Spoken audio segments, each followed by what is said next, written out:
সবে মিলেই করি কাজ, হারি জিতি নাহিলাজ। দেবলীনা কুমারের নাচের স্কুলে লক্ষ্মী পুজোয় আসলে আমার ঠিক এই কথাটাই মনে পড়ে, কারণ এখানে প্রত্যেকে মিলে একটা লক্ষ্মী পুজো করা হয়, তাই তো? একদম। এটা সবাই, এটা কিন্তু সবার স্কুল, মানে সবার নাচের স্কুল, সেই জন্যই কেউ ভাবে না যে আচ্ছা এটা তো এই বাড়ির পুজো, এই বাড়ির কি নিয়ম। আমরা যেটা যেটা যখন মনে মানে অবভিয়াসলি কিছু নিয়ম তো আছে, কি ধরো ওই মিষ্টি বানানোর যেটা হয়েছিল যে প্রথমবার তৃতীয় না চতুর্থ বছরে দুধ কেটে গেছিল, সেখান থেকে এইটা মানে এটার কোনো নিয়ম নেই। এবার এখন যদি এটা ধরো যখন আমরা নেই তখন যদি এই পুজো চলে, তখন হয়তো এটা লোকে বলবে যে নিয়ম, তো এটা এখানে লোকে খুব আনন্দ করে কাজ করতে পারে। তো সেটার জন্য আমার মনে হয় সবাই নিজের মতন করে, এবং সবার নিজের নাচের স্কুল তো অবশ্যই।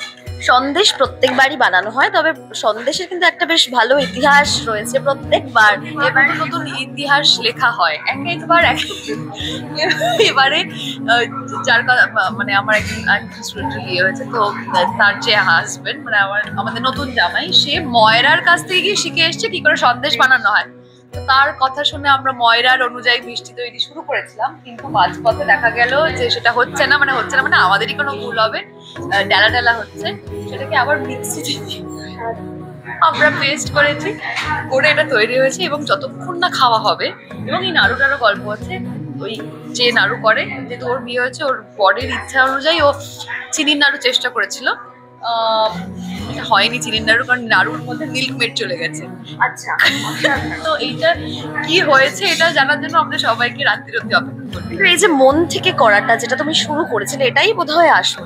প্রত্যেকটা জিনিস যদি ভালোবেসে করো, এবং আমি এটা মানে অনেকেই দেখো অনেক কথা বলে, ধরো আমাদের একটা খাবার একটা ট্রে যায়, একটা স্ন্যাক্স এর ট্রে যায়, এত বছরে আমি দেখেছি প্রচুর মানুষজন খারাপ কথা বলছে, কিন্তু যদি মায়ের অপছন্দ হয়, যেটা আমরা ভয় পাই, আমরা তো ভয় পাই যে অভিশাপ লাগবে, তাহলে তো এত বছরের কিছু না কিছু হয়ে, বা আমি কোনো না কোনো ইঙ্গিত পেতাম যে এটা আমার করা উচিত নয়। আমার মনে হয় ভালোবেসে যেটাই করা হয় তার বোধহয় সেটা দিয়ে খারাপ হয় না কিছুতে। হ্যাঁ, কখনোই খারাপ হয় না যদি তোমার ইন্টেনশন ভালো থাকে। তো সেই জন্যই এবং আমরা প্রত্যেকটা কাজে, হ্যাঁ, যেটা করি খুবই আন্তরিক ভাবে করি, এবং শুধুমাত্র এটা ভেবেই করি যে এটা মায়ের ভাল লাগবে। তো সেই জন্য ধরো এটাকে আমরা যেভাবে করেছি, এটা হয়তো not the right way, but there is no right way.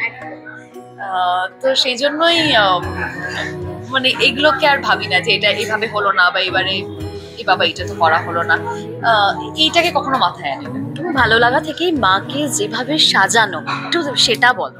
এটা আমার মায়ের আইডিয়া, মানে আমার মায়ের আইডিয়া যে কিরকম শাড়ি পরবে। আর আমার একটা স্টুডেন্ট আছে যে ফ্যাশন ডিজাইনার, ও এই সময় ব্যাঙ্গালোরে থাকে এখন, ও আসে, তো ওই যায় মাকে, যেহেতু প্রফেশনালি স্টাইলিংই করে, তো ওই যায় যে কি গয়না পরবে, কি গয়না পরলে ভালো লাগবে। তো মানে আমরা তো প্রফেশনালি ডিভিশন করে দিয়েছি যে এই কাজে তোর দায়িত্ব, এই কাজে তোর দায়িত্ব। তো এবং সবাই খুব আনন্দও পায় তাতে। তো মায়ের সাজটা আমার মা আর আমাদের স্টুডেন্টরা আছে ওর ভাবনা।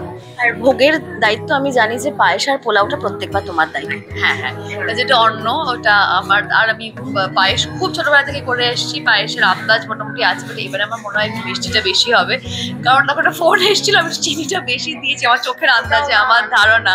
হ্যাঁ, আনন্দ করে খাবে বলেই মনে হয়। পোলাওটা এরপরে আমার, তোমাদের ইন্টারভিউ শেষ হলে আমি শুরু করবো। থ্যাংক ইউ সো মাচ, খুব ভালো থাকো। অমনি 360 নিউজের জন্য পারমিতা রিপোর্ট, কলকাতা।